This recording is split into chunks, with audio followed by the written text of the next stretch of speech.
All right, everyone, welcome back to Hammer the Heck Out of It. This is a golf podcast hosted by Alex Heck and Jacob Ham, and we're joined with a very special guest for episode 3 tonight.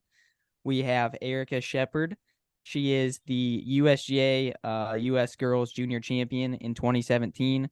She was the 2019 USGA Women's Amateur Four-Ball Champion with Duke teammate Meg Furtney.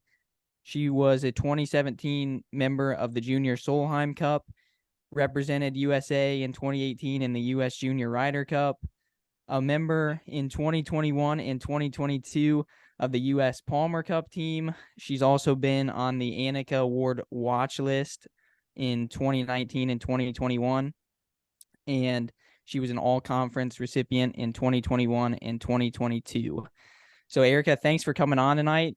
We just kind of want to start off by asking you how everything's going. How's the off season been, and how are you preparing for the spring season coming up?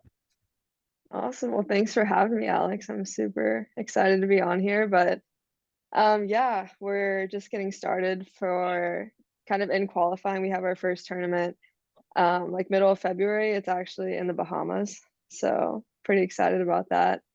But as far as this off season, I would say in the fall, I didn't have the season that I wanted. I would say I was never really like in contention, which is why I play golf. Like I love being in contention, having a chance to win. So this off season, I did make some big changes, I would say, and super happy with those changes. It's been tough. It was a little uncomfortable at times, but definitely super excited with where the game's heading right now. We did see, I mean, I follow your Instagram obviously closely. If you want to talk about some of the changes that you made, and even maybe share about like who you're kind of working with now or like specifically what those changes were, would love to hear about that. Yeah, so I grew up with the same swing coach like my whole entire life, Brent Nicholson, Big Al, you know him. Yeah, So that was legend, great. a legend in Legend, the Indianapolis area.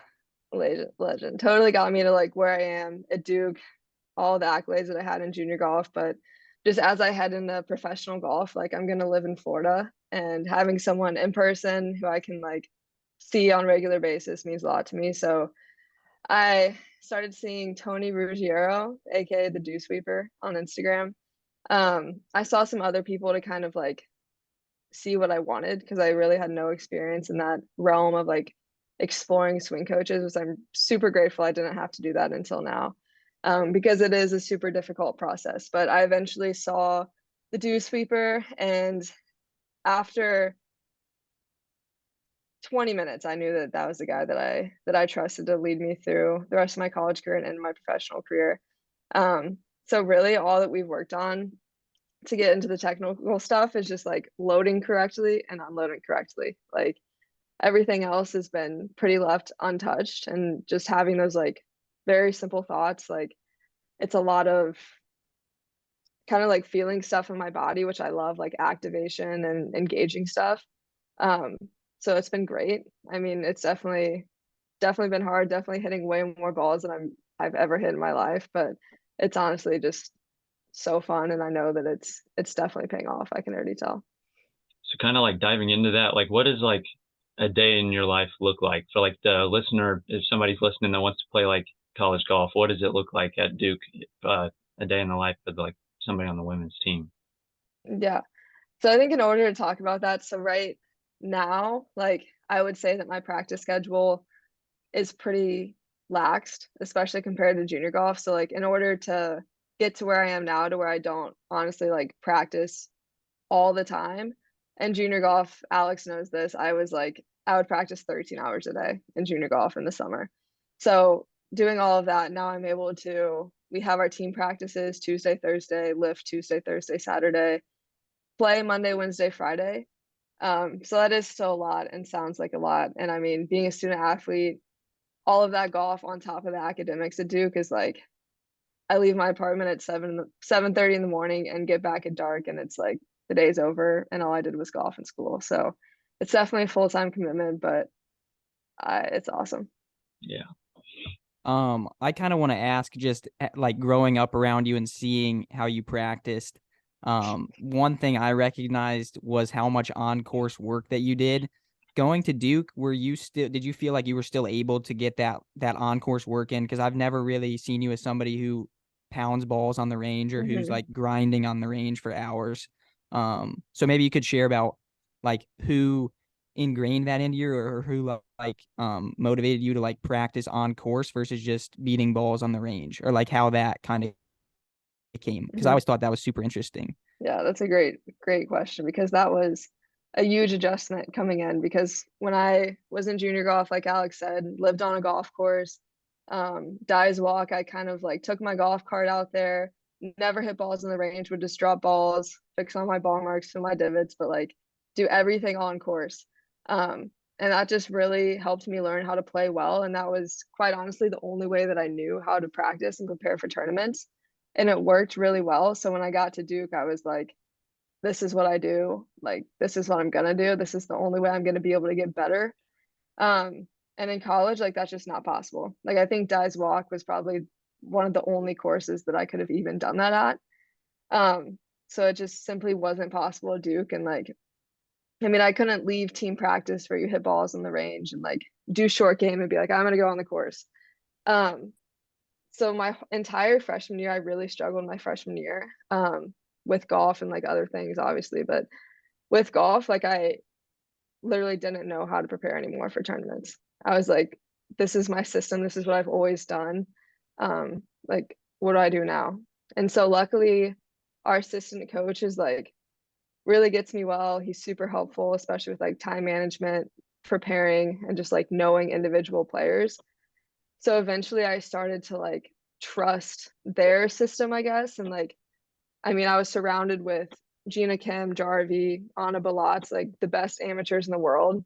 And I got to see what they were doing, and getting on the course 3 times a week is plenty. So seeing how you can kind of like emulate on-course situations on our range, which our practice facility is awesome, but how to emulate that there, is something that took me about an entire year to do, because I was just so used to always doing everything on the course. But I would say finally, like I'm there and I'm able to do that, to where I can be hitting balls in the range and pounding them. And sometimes I'm like, I just get lost in it. But then I have to bring myself back to like what I know works for me, which is basically acting like I'm on the course 24/7. So yeah. So like we mentioned, like you're a player at Duke, so obviously you had other offers, but what was it like about Duke that kind of pulled you in that direction? Yeah, it was a tough process for sure. Definitely like very emotional. I'm a very emotional person, so that decision was like just really hard for me. I took visits a lot of other places, and then at the end, I would say the last like 5 months, 3 months of it, it was literally just Duke and Stanford. Like I could not decide between Duke and Stanford. But at the end of the day, just like Stanford's in California, I didn't want to be that far away from home. And um, I have known the coach at Duke since I was like 2 years old. There's a picture of him holding me when I was 2 years old. My biggest golf role model, Leanne Harden, she played golf at Duke for Coach Brooks. So I've always had that connection. And at the end of the day, I just had the gut feeling like that's where I'm meant to be. That was my dream school. So followed my heart on that one, but it was a tougher decision than I would have anticipated. And then I kind of want to ask, Jacob thinks he has a prediction or like an answer to this question before we even ask it, but can you kind of talk about maybe a favorite tournament that you've gotten the chance to play in? It can be individually or with the team or both. Okay. I feel like I'm gonna fulfill Jacob's prediction, but I mean, the it Augusta seems, National Women's yeah, Amateur. that Yeah. seemed pretty easy, but Yeah. Especially the first one. Like that was crazy to be the first. I was like the first tee time it's very on the cool. round at Augusta National. So I was like literally the first to ever compete at Augusta National as a woman. That's So that very was cool. awesome. Did you get Yeah. to hit the first shot, or did somebody in your group? Somebody else did. There was Hmm. actually 2 lefties in my group that day, I think, which was cool. Yeah, we got 2 lefties I on the remember pod that. right now. Alex is the only That is righty. true. I'm outnumbered. Let's go. What's So was that place like? Did it fulfill your amazements of how everybody portrays it to be? Yeah. So in the spring, I will have played it like 6 times, which I would have never thought in my entire life that I'd play Augusta National 6 times. But every single time, it's just like, I mean, it looks so perfect on TV, especially the way that they do it. But then in person, like it's honestly so much better. It's just like every single blade of grass is perfect. Like when you're there, it's like there's probably 30 people working on just one hole, and that's like their entire job is just number three at Augusta. Like everything is just so perfect. It's so hilly, which Mm-hmm. is crazy. But yeah, it's just like the round that I played there, the first year was like my best run, I would say. I got into the top 10. Like I saw myself on the leaderboard when I was putting on number 10, and I was like, wow, like that's crazy. So that whole day just seems surreal. Like I still can't even believe that that happened. So yeah. How do you prepare any differently? Because I remember you always shared with me that like it was big for you to look ahead to where you were playing next and then center your practice around that specific course or what you needed to do hmm well there. Like now that you've played Augusta and played those courses, where do you feel like you'll put your emphasis on, which part of your game needs to be the sharpest going into that week? Yeah. Yeah, I would say like I still do that and I still think that's important.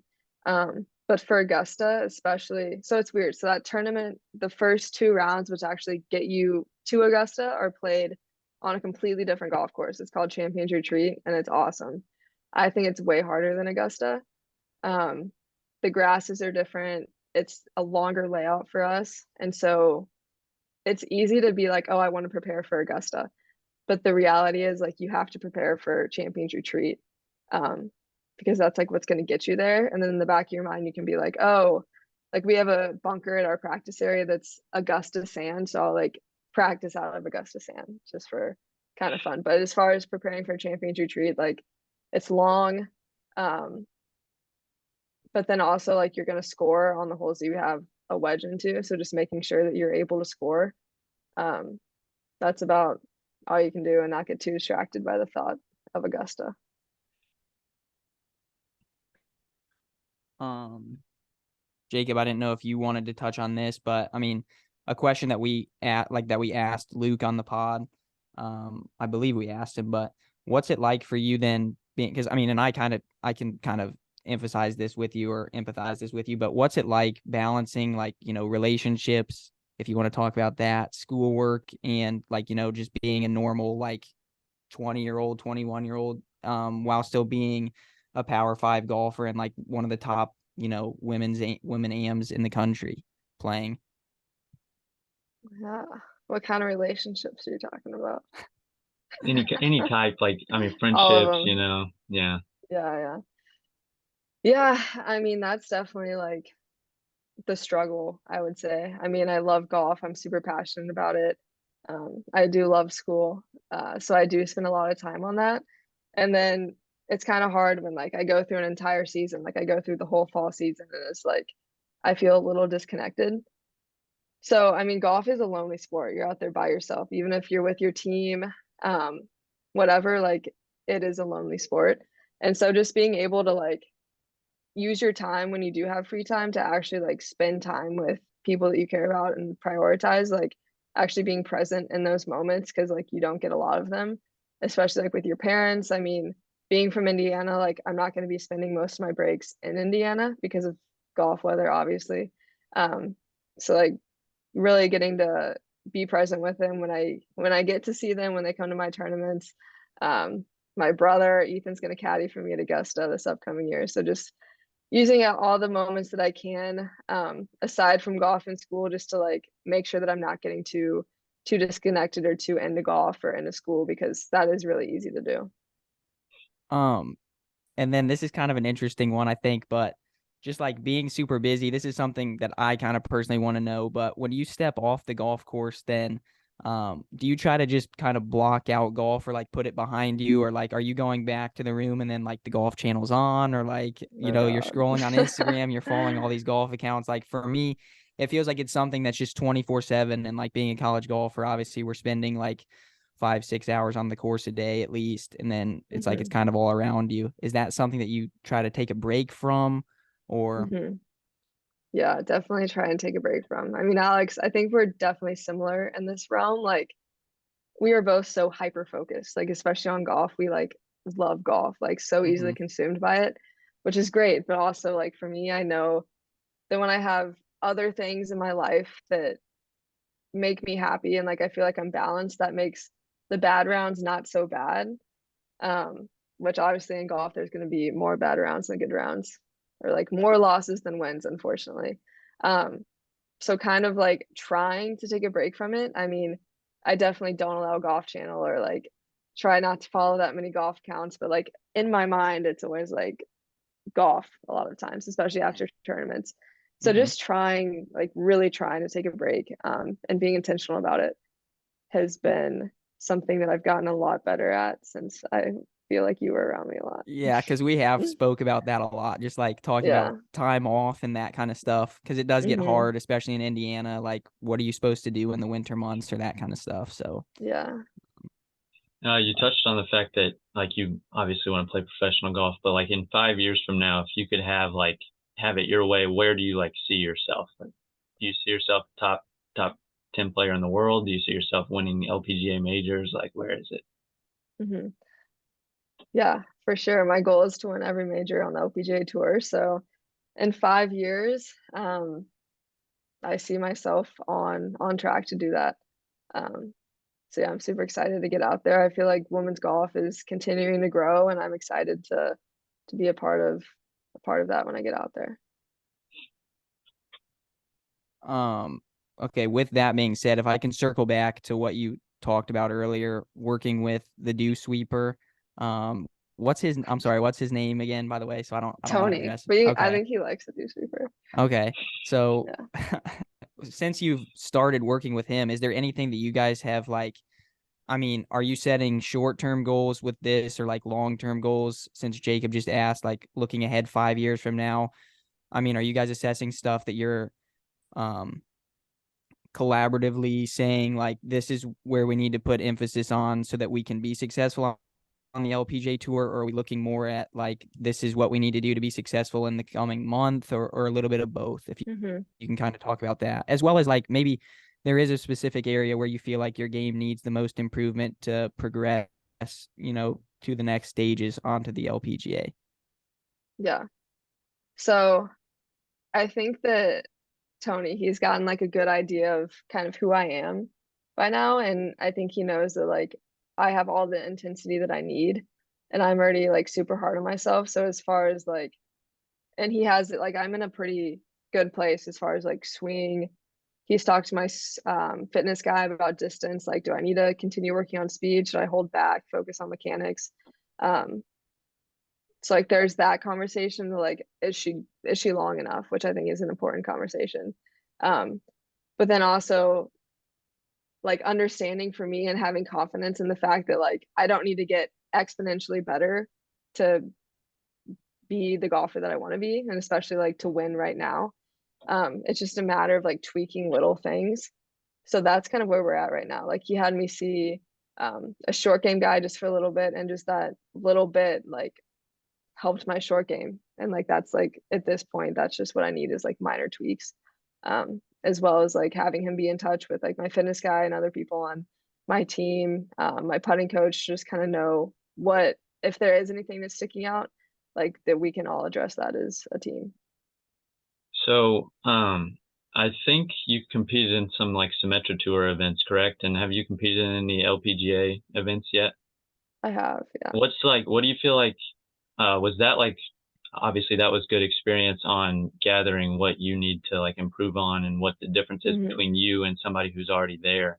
But like if you could share like some of the things like you've learned, the differences between like elite college events versus professional events, like what did you see that was different? Hmm. Yeah, I've played in a couple US Opens and a few LPGA events, and I would say honestly, like when I'm playing in the most elite college tournaments like ANWA, the people who are doing well in ANWA, like they're really good. And a lot of them will go on the next year when they turn pro, like to be doing really well. Um, so I would say it's just like such minor things that they do better. It's just definitely consistency, but then also to do well on the LPGA tour, you're able to like manage that lifestyle really well. And I think that's a really big part of it. So there's certain girls in college, most of them know it, who like just won't be able to manage that lifestyle well. And I've thought about that sometimes, like if will be able to do that. So I think that's a really big part. And then obviously consistency, like short game, you can't have any like you can't be bad at short game and be the best in the world. So yeah, but as far as like distance, I don't really see much difference at all between like the best college players and LPGA.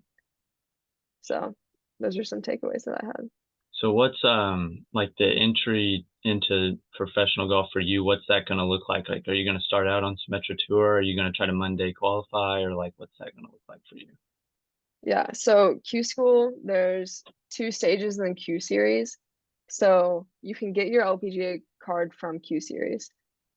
So that's obviously the goal. But then also if you don't do that, you get Symetra status, and then the top 10 on the money list at the end of the Epson now status season, they get their LPGA card. So Oh, is it Epson's Epson like now?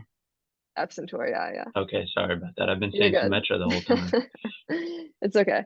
But yeah, so either that way, Epson's like a US based tour, which is great. So hopefully like just straight to the LPGA, but Epson obviously is a great option as well. Yeah. Jacob, you got anything else to add? We like to like end it with like a fun question, I guess. But so like I'll have a fun question too. Then you got it first. Okay, so if you could play any golf course with any 3 people to make up your group, like where are you going and who are you playing with? And it can be anybody that just like literally anybody. Like if you could play with Tiger, you can play with Tiger. Well, gosh, that's a tough one. I feel like I should have an answer that's like down pat for that one by now, but Well, I mean, mean, you've already played Augusta, so you might as well pick a course you haven't played yet. yeah. So. I don't know though, like Augusta, you can't beat it. Maybe like a tropical course somewhere. I don't even know. If I'm not choosing Augusta, it would just be like on the beach somewhere, not Pebble Beach. Yeah, maybe somewhere tropical. But honestly, for the 3 people that I choose to play with, like Big Al, I'm not kidding. I would maybe throw you in there. No And way. I'm not just saying this, but like there's no one that I've ever played with who loves golf as much as you do. And it's just like, even if you're playing bad, whatever, like you just know that this kid still loves golf. Like most people that you play with, they start playing bad, like they act like they hate their life. But like See, this Alex is Heck why I is feel like our always player gonna be caddy like, relationship would be so it's good gonna be so good because I'm gonna yeah, be wanting to jump off a cliff and you're gonna be living your best exactly. life Yeah. no matter what. Yeah. So let's throw Big Al in there. Tiger, just because he's Tiger. I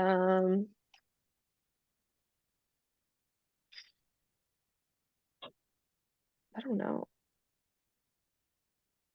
Could throw Probably Ethan in there. Ethan, he can caddy. I would say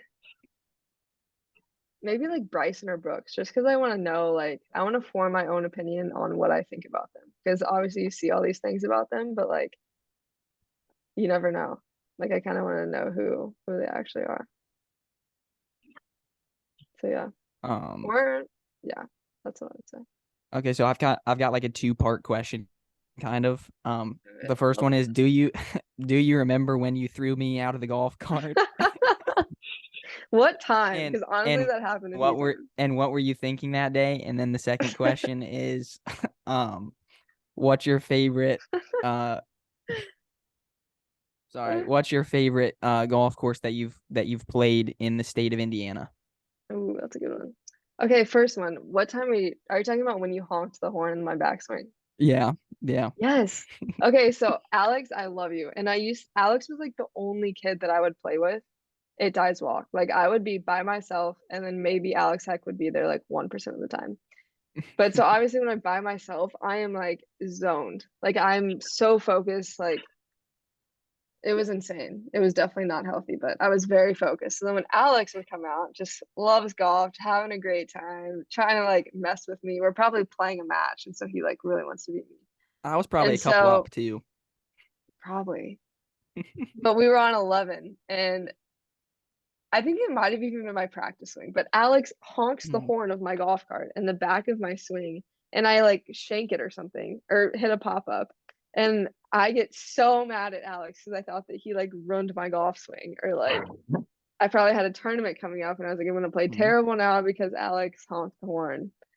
So I might have done some erratic driving and might have scared him a little bit. Yeah. I think I He was learned his concussed lesson. from that. I think I missed a couple weeks Yeah, following that yeah, incident. sure, So sure. Okay, um, favorite golf course in Indiana. This one's actually easy for me. Sycamore Hills. So underrated. It's so good. Like it's definitely my favorite layout ever, maybe. Did you have a tournament up Good. there, or what did you play that in? So actually, we joined Sycamore Hills for like a year. We were national members because we were over like 100 miles or something away. Mm-hmm. Which is crazy because we're like 2.5 hours from there. But every weekend when I got my license, I would drive up there. And there was one day when I played 72 holes in one day by myself at Sycamore Hills. And so I just thought that like being a member there was the best thing ever. And like getting to play that golf course, I definitely feel like made me so much better. And it was just always in such good shape. And yeah, I loved it. It's a great Very place. cool. I will say anyone that knows that place, for me being in the clubhouse for the first time, I felt like I was like afraid to touch anything. Like I felt like Yeah, I was in like a Tiffany's or somewhere, like yeah, it's real. very nice. Yeah. Very Yeah. nice. Um, All well, right. I think that's all I got, Jacob. All right. Yeah. All Thank right, you, you don't have Erica, any for coming on. We curveballs? appreciate it. No, no Eric, is there curveballs anything today. else yeah, I mean, if you want Yeah, to if you want talk to about make any anything else. statements, you can. You can make any Any statements? no statements. All right. Thank you for No, coming thanks for on. We having appreciate me. it. Yeah, we Yeah. appreciate it. Thank you.